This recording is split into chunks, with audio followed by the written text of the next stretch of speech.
پھر چونکہ مسلمانوں کو جو معاملات درپیش تھے اور جو اندیشے لاحق تھے، ان میں ایک بہت بڑا مسئلہ یہ بھی تھا کہ کفار کی طرف سے مسلمانوں کے اوپر جنگ مسلط کی جاتی تھی، اور اس جنگ کے نتیجے میں بہت سے حضرات شہادت کا درجہ حاصل کرتے تھے۔ اس لیے یہ فرمایا جا رہا ہے کہ اگر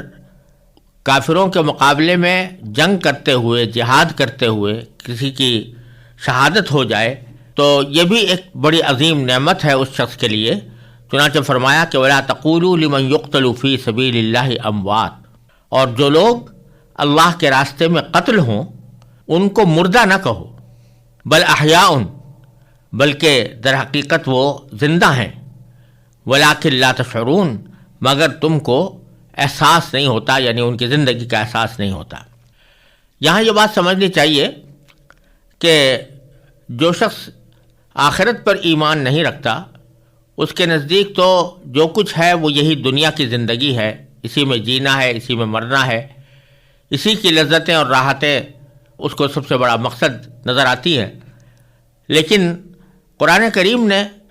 جگہ جگہ اس بات کی طرف توجہ دلائی ہے کہ یہ دنیاوی زندگی تو چند روز کی ہے اور نہ جانے کب ختم ہو جائے۔ اصل ابدی زندگی تو وہ ہے جو مرنے کے بعد شروع ہوگی۔ اس اخروی زندگی کے دو درجے ہیں، ایک وہ زندگی ہے جو مرنے کے بعد سے لے کر قیامت کے وقت تک جاری رہے گی، اس کو برزخی زندگی کہتے ہیں، اور ایک وہ زندگی ہے جو قیامت کے بعد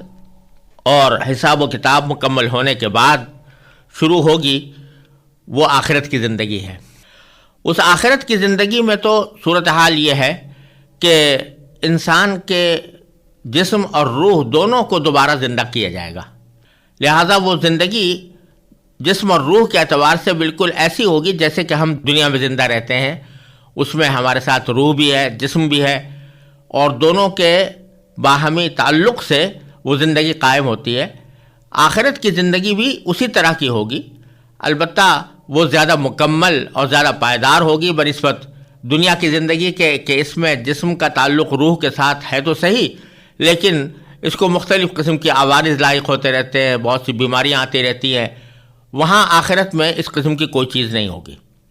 بلکہ جسم اور روح کا تعلق مستحکم بنیادوں پر قائم رہے گا۔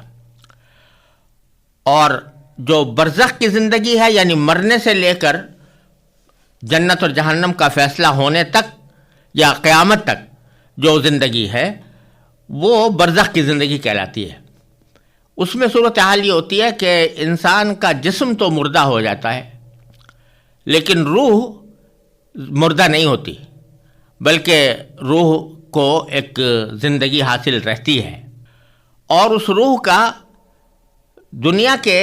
اندر پڑے ہوئے جو جسم ہے، کپڑا ہوا جو جسم ہے، اس کے ساتھ بھی کچھ نہ کچھ تعلق باقی رہتا ہے۔ وہ اگرچہ تعلق بہت ہی ادنا درجے کا ہوتا ہے عام طور سے انسانوں کے اندر، لیکن پھر بھی کوئی تعلق باقی ہوتا ہے، لیکن چونکہ وہ بہت ہی معمولی قسم کا ہے، اس واسطے اس کو ہم زندہ نہیں کہتے، اس آدمی کو ہم مردہ کہتے ہیں جس کو یہاں موت لاحق ہو گئی اور اس کو قبر میں دفن کر دیا گیا۔ لیکن جو اللہ تعالیٰ کے خاص بندے ہیں، مثلا شہداء جو اللہ کے راستے میں شہید ہوتے ہیں، ان کو بھی وہ برزخی زندگی حاصل ہوتی ہے، لیکن وہاں برزخی میں اللہ تبارک و تعالیٰ کی طرف سے ان کو انعام و اکرام سے نوازا جاتا ہے، اور ان کا تعلق اپنے جسم کے ساتھ عام لوگوں کے مقابلے میں زیادہ مضبوط ہوتا ہے،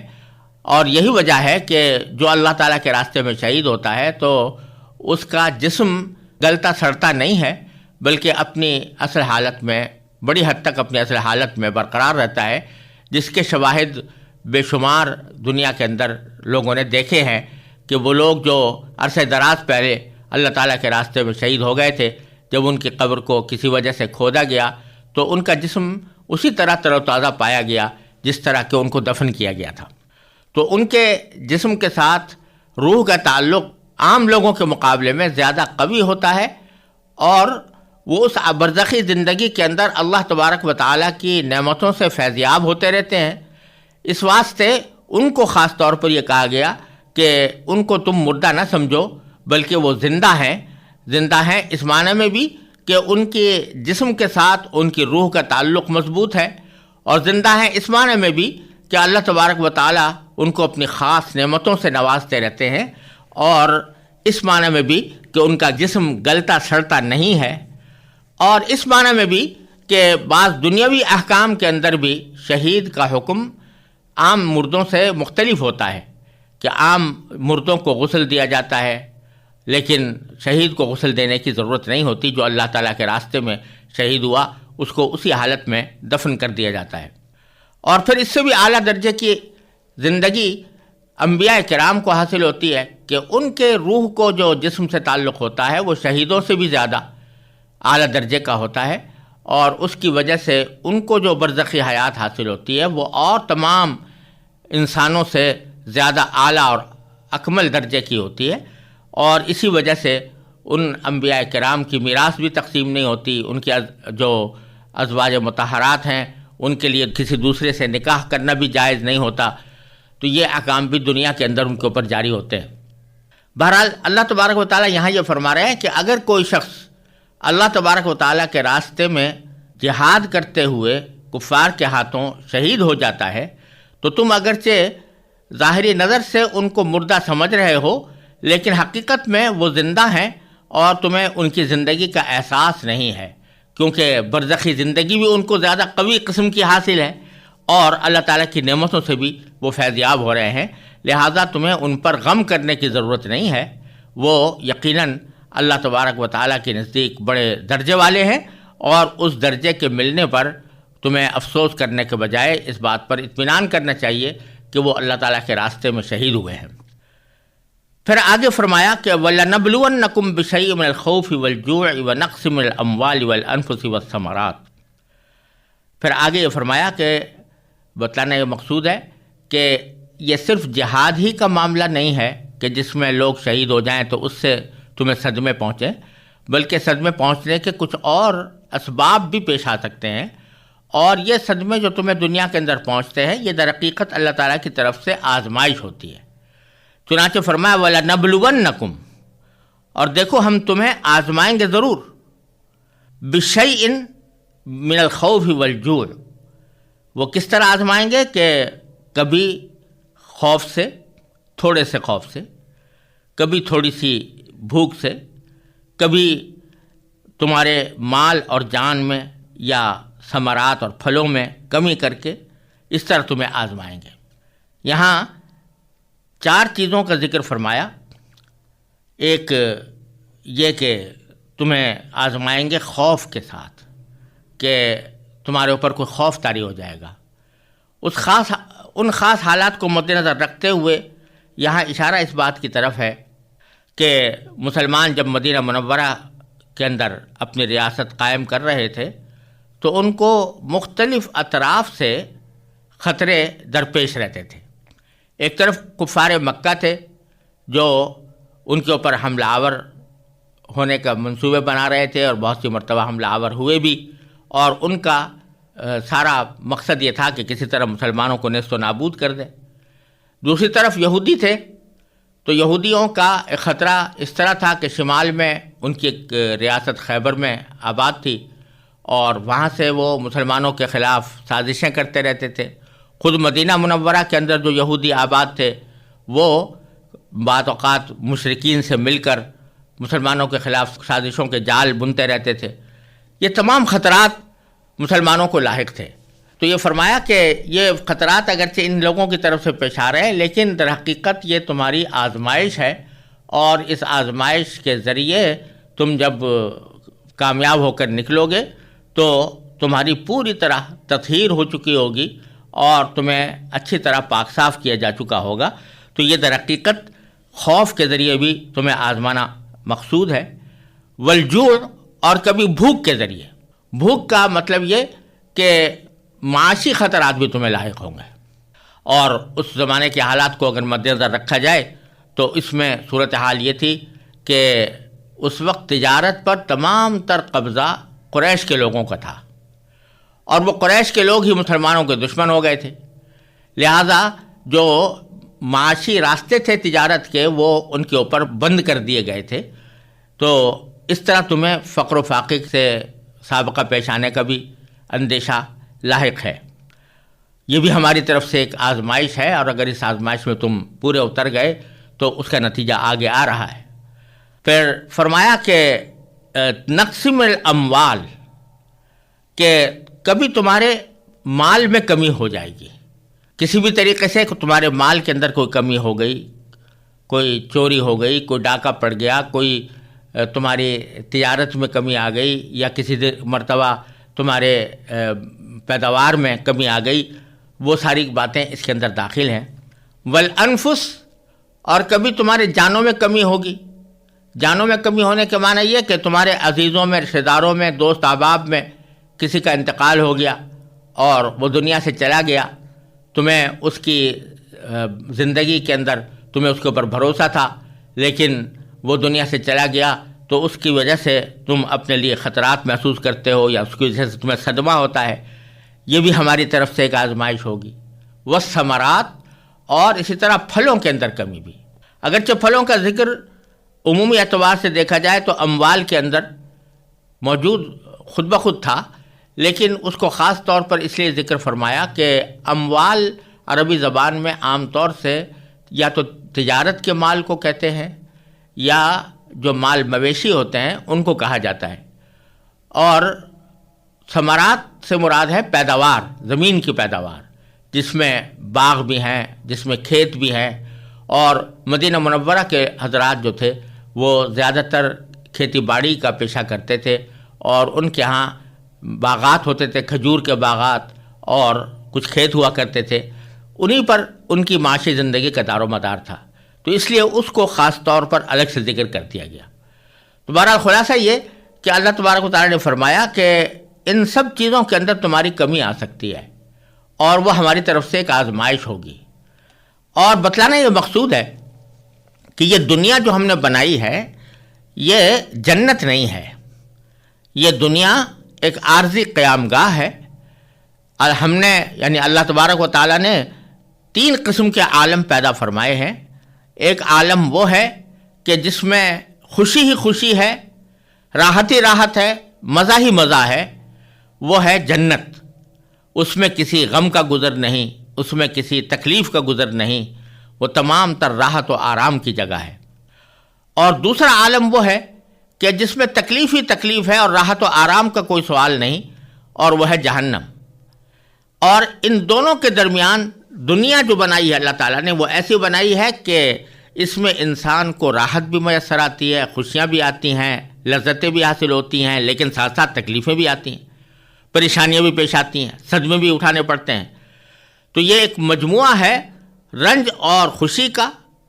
اور تکلیف اور راحت کا. تو یہاں پر جو تمہیں تکلیفیں پیش آ رہی ہیں یہ در حقیقت تمہارے لیے ایک آزمائش ہے اللہ تبارک و تعالیٰ کی طرف سے، اور ان سے کوئی شخص مستثنا نہیں. کوئی بڑے سے بڑا صاحب اقتدار، کوئی بڑے سے بڑا بادشاہ، کوئی بڑے سے بڑا سرمایہ دار ایسا نہیں ہے کہ جس کو دنیا میں کبھی کوئی صدمہ یا کوئی تکلیف پیش نہ آئی ہو. لیکن مسلمانوں کو یہ کہا جا رہا ہے کہ تم ان تکلیفوں کے موقع پر ذرا غور کرو کہ یہ دنیا ہے، اس میں سبھی کو پیش آتے ہیں، لیکن تمہیں ہم جو یہ تکلیفیں دے رہے ہیں در حقیقت آزمائش کی وجہ سے دے رہے ہیں. اس لیے دے رہے ہیں تاکہ تم ان آزمائشوں سے گزر کر کندن بن جاؤ، اور اس آزمائشوں سے گزر کر تمہاری مکمل تطہیر اور تزکیہ ہو جائے. اس لیے ہم تمہیں اس سے آزمائیں گے. پھر فرمایا وبشر الصابرین، اور خوشخبری سنا دو صبر کرنے والوں کو. یعنی ان تمام تکلیفوں کے مواقع پر، چاہے وہ خوف کی تکلیف ہو، یا بھوک کی ہو، یا مال میں کمی کی ہو، یا لوگوں کے جانوں میں کمی کی ہو، ان سب موقع پر جو لوگ صبر کا مظاہرہ کریں ان کو خوشخبری سنا دو. وہ صبر کا مظاہرہ کرنے والے کون ہیں؟ اس کی تفصیل اگلی آیت میں فرمائی کہ الذین اذا اصابتہم مصیبۃ، یہ وہ لوگ ہیں کہ جب ان کو کوئی مصیبت پہنچتی ہے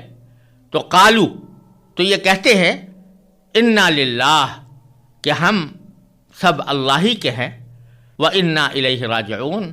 اور ہم کو اللہ ہی کی طرف لوٹ کر جانا ہے۔ یہ ایک بڑی عظیم حقیقت اللہ تبارک و تعالیٰ نے اس آیت کریمہ میں بیان فرمائی۔ پہلی بات تو یہ کہ جب صبر کرنے والوں کی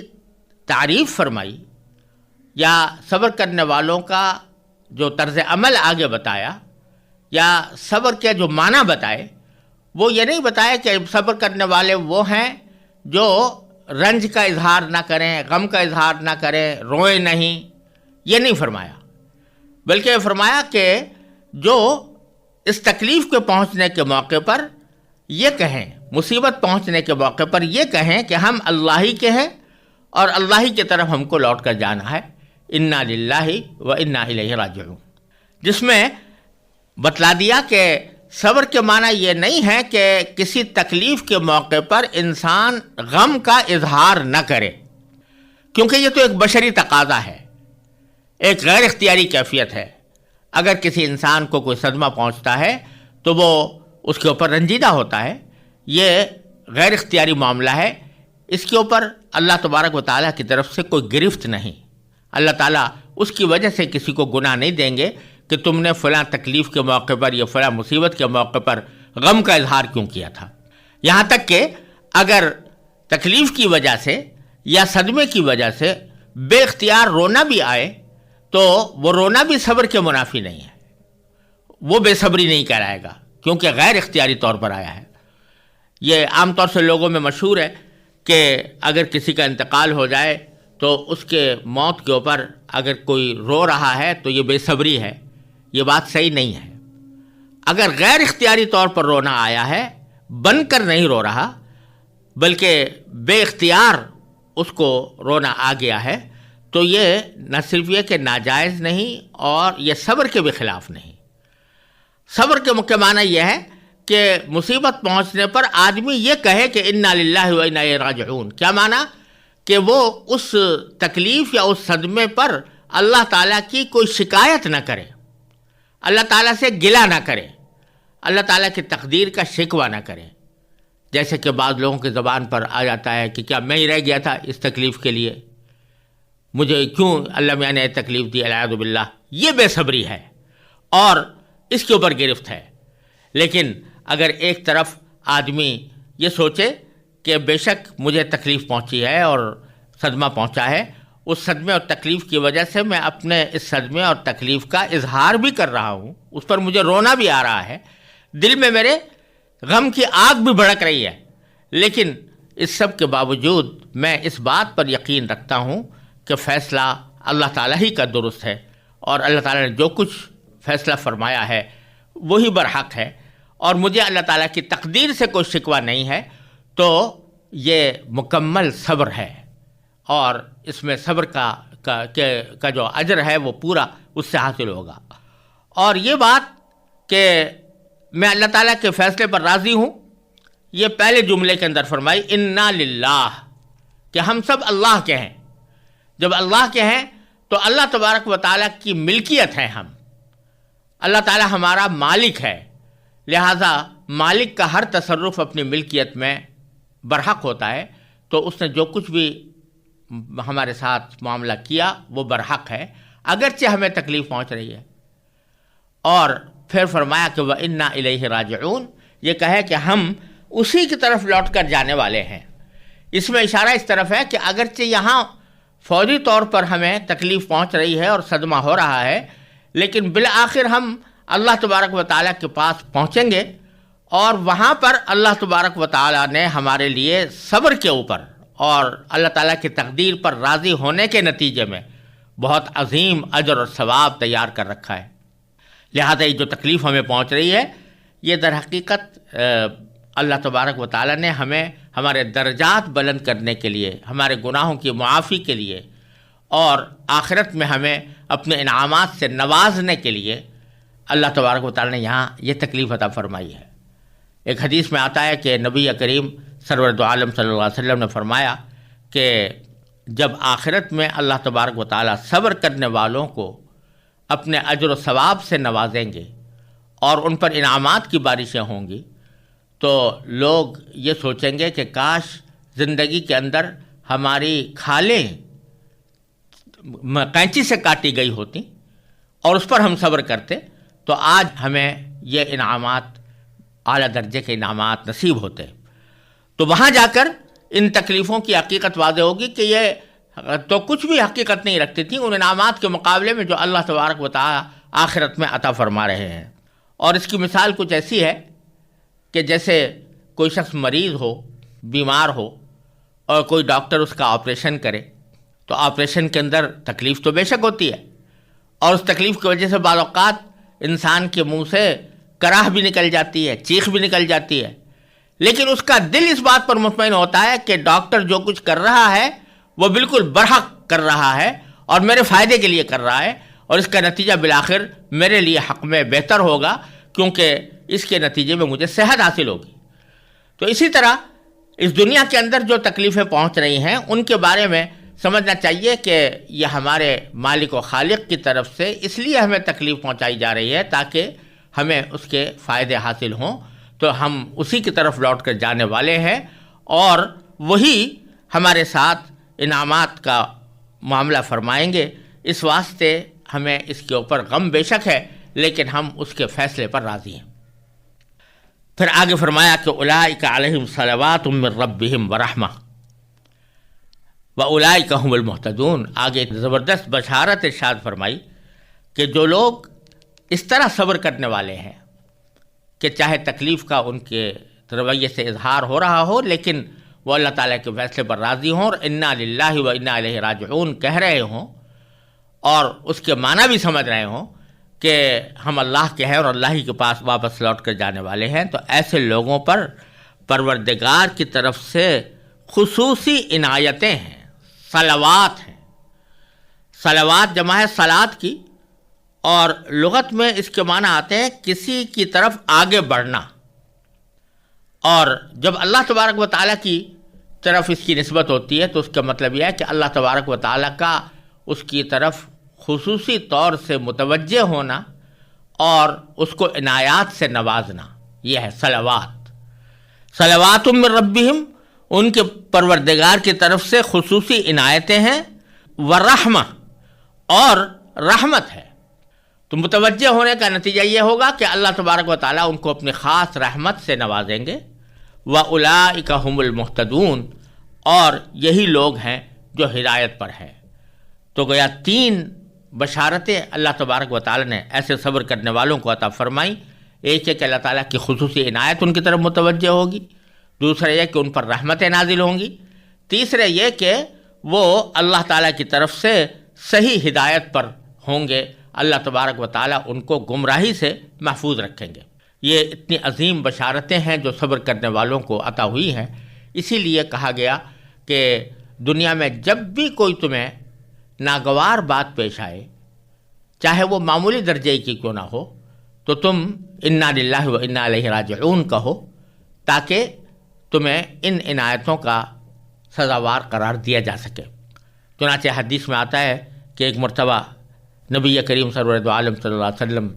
تشریف فرما تھے رات کے وقت اور چراغ جل رہا تھا، کسی وجہ سے چراغ بجھ گیا، تو آپ نے فرمایا انا للہ و انا الیہ راجعون۔ حضرت عائشہ صدیقہ رضی اللہ تعالیٰ عنہا نے پوچھا کہ یا رسول اللہ کیا یہ بھی ایسا موقع ہے کہ اس کے اوپر انا للہ پڑھا جائے؟ تو آپ نے فرمایا کیا تمہیں چراغ گلنے سے تکلیف نہیں ہوئی؟ اور اگر ہوئی ہے تو اس پر انا للہ و انا الیہ راجعون ضرور پڑھنا چاہیے۔ تو معلوم ہوا کہ چاہے چھوٹی سی بھی بات ہو جو طبیعت کے خلاف ہوئی ہو، ناگوار ہوئی ہو، اس پر بھی انا للہ و انا الیہ راجعون پڑھنا چاہیے، اور انشاءاللہ اس پڑھنے سے اور اس کے معنی سمجھنے سے اللہ تبارک و تعالیٰ کی رحمتیں متوجہ ہوں گی، اور جو بشارتیں دی گئی ہیں، تین بشارتیں، وہ انشاءاللہ حاصل ہوں گی۔